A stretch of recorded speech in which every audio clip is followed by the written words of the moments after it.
आकाशवाणी मध्य प्रदेश से प्रस्तुत हैं प्रादेशिक समाचार।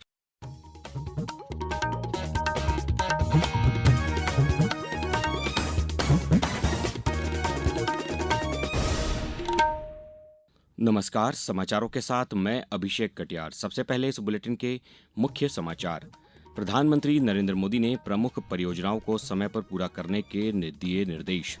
संविधान हत्या दिवस पर आज मुख्यमंत्री निवास में होगा प्रादेशिक लोकतंत्र सेनानी सम्मेलन। केंद्रीय माध्यमिक शिक्षा बोर्ड अगले साल से 10वीं कक्षा की बोर्ड परीक्षाएं वर्ष में 2 बार करेगा आयोजित। और देश में आज मनाया जाएगा मादक पदार्थ और अवैध तस्करी रोधी अंतर्राष्ट्रीय दिवस। अब समाचार विस्तार से। प्रधानमंत्री नरेंद्र मोदी ने कल सुशासन और समयबद्ध कार्यान्वयन पहल प्रगति की 48वीं बैठक की अध्यक्षता की तथा खनन, रेलवे और जल संसाधन से संबंधित प्रमुख परियोजनाओं की समीक्षा की। बैठक में परियोजना पूरी होने की समय सीमा, अंतर एजेंसी समन्वय और विभिन्न मुद्दों के समाधान पर विशेष रूप से ध्यान दिया गया। श्री मोदी ने कहा कि परियोजना पूरी होने में विलंब से वित्तीय लागत बढ़ती है और नागरिकों तक आवश्यक सेवा और सुविधाओं की समय से पहुंच बाधित होती है।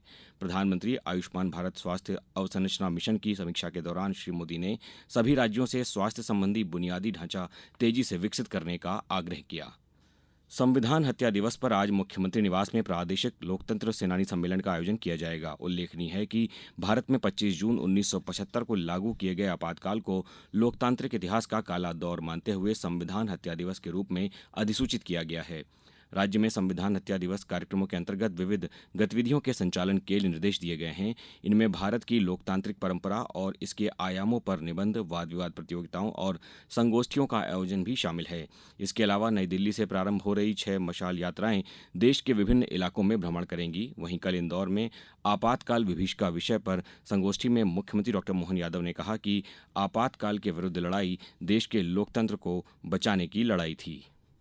आपातकाल दिवस, काला धब्बा, गणतंत्र के ऊपर तमाचा। कांग्रेस ने आज ही के दिन 1975 में 25 और 26 की रात ये जो कलंक लगाया था, कांग्रेस हमेशा अपने व्यक्तिगत स्वार्थ के लिए कानून, संविधान, व्यवस्था, किसी नियम को नहीं पालन करती है।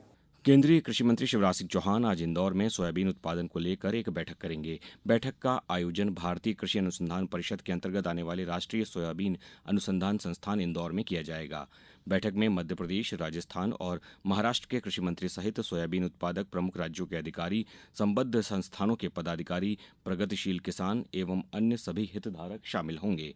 बैठक से पहले केंद्रीय कृषि मंत्री शिवराज सिंह सोयाबीन के खेत का दौरा कर वहां किसानों से संवाद करेंगे। उसके साथ ही फार्म रिसोर्स हब का शिलान्यास करेंगे।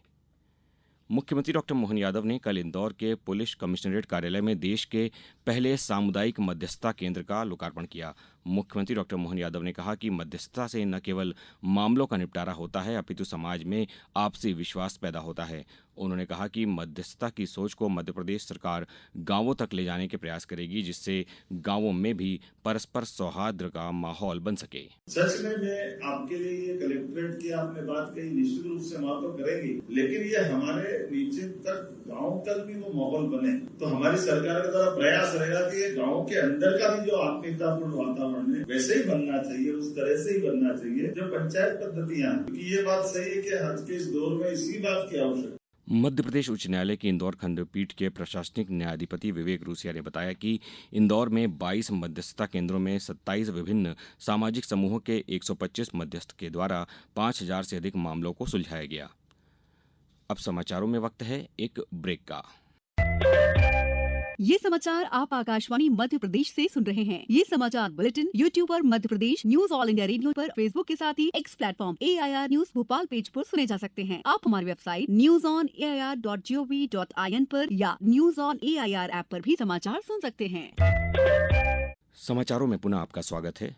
केंद्रीय माध्यमिक शिक्षा बोर्ड CBSE ने घोषणा की है कि अगले साल से 10वीं कक्षा की बोर्ड परीक्षाएं वर्ष में 2 बार आयोजित होंगी। पेश है एक रिपोर्ट। नए प्रारूप के अनुसार प्रारंभिक परीक्षा फरवरी में होगी, जो सभी विद्यार्थियों के लिए अनिवार्य होगी। इसके बाद मई में परीक्षा होगी, जो वैकल्पिक होगी। ये परीक्षा उन विद्यार्थियों के लिए होगी जो अपने प्रदर्शन को और बेहतर करना चाहते हैं। सभी उत्तीर्ण विद्यार्थियों को विज्ञान, गणित, सामाजिक विज्ञान और भाषाओं में से किसी भी 3 विषयों में अपने प्रदर्शन को सुधारने का अवसर मिलेगा। फरवरी की परीक्षा का परिणाम अप्रैल में और मई में होने वाली परीक्षा का परिणाम जून में आएगा। ये पहल राष्ट्रीय शिक्षा नीति 2020 के अनुरूप है। अमन की रिपोर्ट के साथ समाचार कक्ष से वैष्णवी।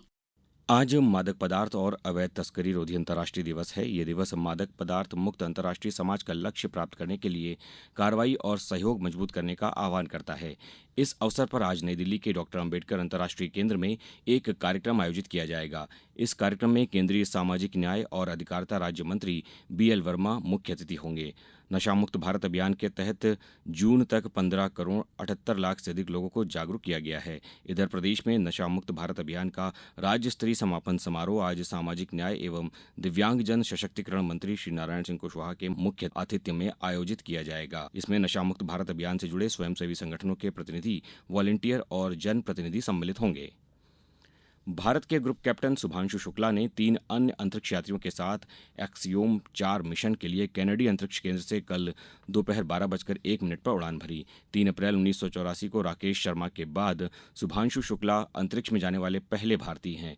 इसरो ने एक सोशल मीडिया पोस्ट में बताया कि एक्सियोम 4 आज भारतीय समयानुसार शाम 4:30 बजे अंतर्राष्ट्रीय अंतरिक्ष स्टेशन से डॉक करेगा। उधर श्री शुक्ला ने कहा कि अंतरिक्ष में पहुंचते ही देश के लिए पहला संदेश भेजा। उन्होंने कहा कि ये एक अद्भुत यात्रा है और तिरंगा गर्व से मेरे कंधे पर है। 40 साल बाद हम वापस अंतरिक्ष में पहुंच गए हैं और कमाल की राइड थी। इस समय हम 7 किलोमीटर प्रति सेकंड की रफ्तार से पृथ्वी के चारों तरफ घूम रहे हैं और मेरे कंधे पे मेरे साथ मेरा तिरंगा है जो मुझे बता रहा है कि मैं आप सबके साथ हूँ। ये मेरी इंटरनेशनल स्पेस स्टेशन तक की जर्नी की शुरुआत नहीं है, ये भारत के ह्यूमन स्पेस प्रोग्राम की शुरुआत है। वियतनाम में भारतीय महिला कुश्ती टीम ने एशियाई कुश्ती चैंपियनशिप का खिताब जीत लिया है। भारतीय टीम ने 5 स्वर्ण, 3 रजत और 2 कांस्य सहित कुल 10 पदकों के साथ चैंपियंस ट्रॉफी हासिल की। चीन दूसरे और जापान तीसरे स्थान पर रहा। इससे पहले वियतनाम में अंडर 23 महिला एशियाई कुश्ती चैंपियनशिप में भी भारतीय टीम ने असाधारण प्रदर्शन किया था। अब कुछ समाचार संक्षेप में। मुख्यमंत्री डॉक्टर मोहन यादव ने कल इंदौर में 90 करोड़ रुपए की लागत के विकास कार्यों का लोकार्पण किया और 476 करोड़ रुपए से अधिक लागत के विकास कार्यों का शिलान्यास किया। राष्ट्रीय उपलब्धि सर्वेक्षण 2024 में कक्षा 3री, 6वीं और 9वीं के असेसमेंट में दमोह जिले ने तीनों कक्षाओं में टॉप 5 जिलों में स्थान हासिल किया है। मैहर में मौजूदा खरीफ वर्ष के लिए 288 अनुसूचित जाति, अनुसूचित जनजाति एवं महिला कृषकों को उड़द बीज मिनी किट का निःशुल्क वितरण किया गया। छतरपुर जिला पंचायत CEO तपस्या परिहार द्वारा ग्राम उदयपुरा में आयोजित EPMSMA शिविर का निरीक्षण किया गया। डिंडौरी जिला व्यापार एवं उद्योग केंद्र में कल से स्वरोजगार योजनाओं की जानकारी देने के लिए जिला स्तरीय कार्यक्रम का आयोजन किया जा रहा है। पन्ना में कल संविधान हत्या दिवस मनाया गया। इस मौके पर डॉक्यूमेंट्री फिल्म आपातकाल दिखाई गई और आपातकाल का दंश झेल चुके लोगों ने अपने उद्गार व्यक्त किए। रायसेन के भोपाल मार्ग पर स्थित जिला भाजपा कार्यालय में आपातकाल पर आधारित एक दिवसीय सेमिनार एवं फोटो प्रदर्शनी लगाई गई। नर्मदापुरम जिले के जलगंगा संवर्धन अभियान के तहत रसूलिया क्षेत्र में ऐतिहासिक फेफरताल तालाब को पुनर्जीवित किया गया है।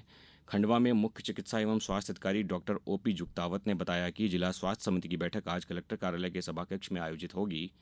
शिवपुरी जिले के युवा संगम कार्यक्रम के अंतर्गत आज 11 बजे से दोपहर 3 बजे तक शासकीय ITI में एक दिवसीय रोजगार मेले का आयोजन किया जाएगा और जबलपुर जिले में दोपहिया वाहन चोरी करने वाले एक गिरोह को पकड़कर पुलिस ने उसके पास से करीब 12 लाख रुपए कीमत के 16 दोपहिया वाहन जब्त किए हैं।